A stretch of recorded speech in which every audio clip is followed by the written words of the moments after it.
Have you ever thought about how we describe the world around us? We use a special kind of language, not English or Spanish or Japanese, but the language of measurement. It's this incredible invisible framework that lets us do all of science, and its story is honestly way more interesting than you'd think. So let's kick things off with a little thought experiment. I mean, seriously, just imagine that for a second. What if a foot was literally the length of the king's foot, and he got a new pair of shoes? How could you ever build a house, or design a car, or even follow a recipe? It would be absolute chaos, right? Well, this one question really cuts to the core of a huge problem we had to solve to build a modern world. We needed a consistent, universal way to measure everything. Because for most of human history, that chaos was pretty much the norm. There wasn't one single system everyone agreed on. How you measured something depended entirely on where you were and, well, who was in charge. It was a messy, localized mess, and it was a massive roadblock to any kind of real progress. See, back in the day, we relied on what you might call arbitrary standards. You know, things like the length of a pendulum swing, or the rhythm of a heartbeat, maybe even the phases of the moon. They sound kind of poetic, sure, but they're also constantly changing. They're not stable. The big goal, the real game changer, was to move to a universal standard, something that is exactly the same for you, for me, for a scientist on the other side of the planet, all the time. No exceptions. And that, right there, brings us to the absolutely elegant solution that scientists and eventually entire nations came up with. They created a truly universal language of measurement. It's called the International System of Units, but you and I know it as the SI system, or even just the metric system. This is the gold standard. It's used by pretty much every country on Earth, and most importantly, by the entire scientific community. It's the reason a researcher in Brazil and an engineer in Germany can share data and know with absolute certainty they're speaking the exact same language. Okay, so at the heart of this amazing language are three, let's call them foundational words.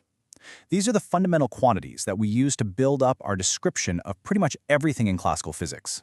And they are length, mass, and time. So let's tackle length first. It's super simple, right? It's just the distance from one point to another. In the SI system, our base unit for that is the meter. But here's the million-dollar question. How do you define a meter so that it never, ever changes? Well, the solution is just brilliant. We decided to tie it to something that we know is a constant of the universe itself, the speed of light. The speed of light in a vacuum never ever changes. It's totally reliable. So by defining the meter this way, we've created a unit that's perfectly stable and can be reproduced with insane accuracy in any lab, anywhere in the world. All right, our second foundational word is mass. Now this one can be a little tricky. It's not about how heavy something is, it's about how much stuff is packed inside it.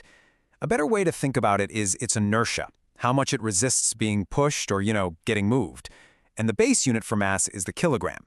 Now, the kilogram has this kind of funny but also really problematic history. For more than 100 years, the definition of a kilogram was an actual physical chunk of metal, a platinum iridium cylinder that was kept in a super secure vault in France. But here's the catch.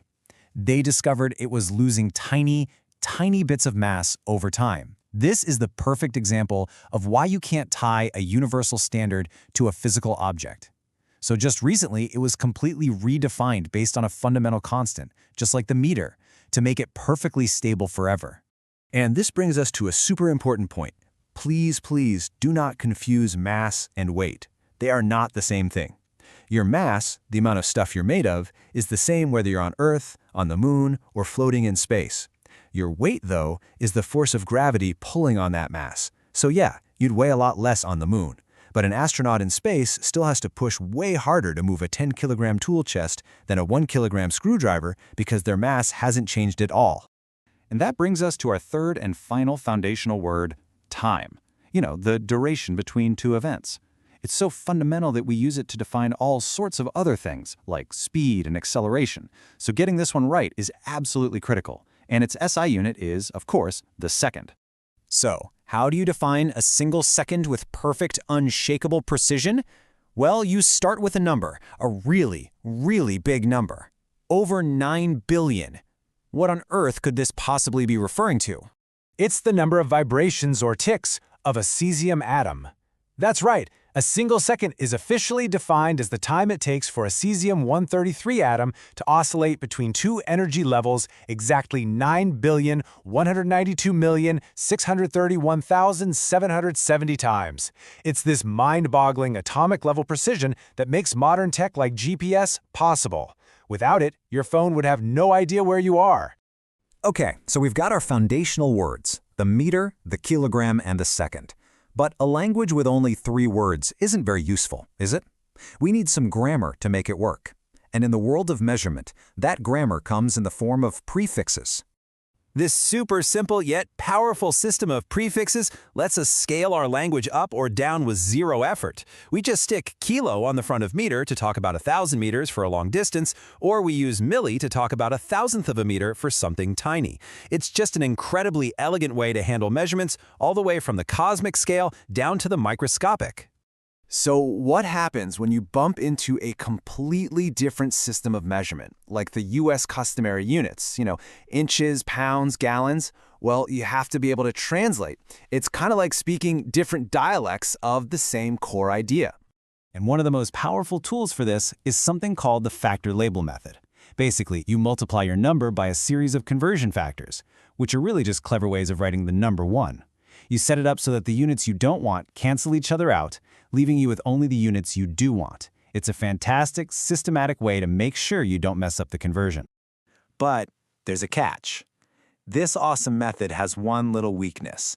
It only works when there's a simple, constant ratio between units. Like how there are always 12 inches in a foot. It doesn't work for conversions that have a different starting point or a displacement.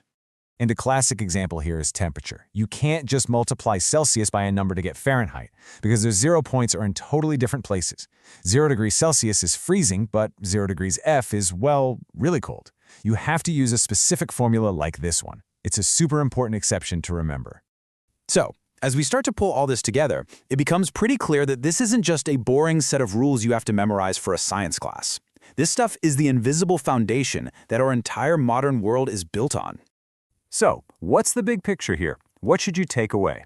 Well, first, the SI system gives us that stable, universal language that we absolutely had to have for science to flourish. Second, its incredible precision comes from that amazing idea of tying our definitions to the fundamental, unchanging constants of nature itself. And finally, never forget that this shared language is what makes everything possible, from global trade and science to the very device you're watching this on right now. We've literally built our civilization on this carefully designed language of measurement. And that leaves me with one last thought to chew on. As we keep pushing the boundaries of what we know about the universe, what's the next fundamental concept, the next word in our language that we're going to need to define?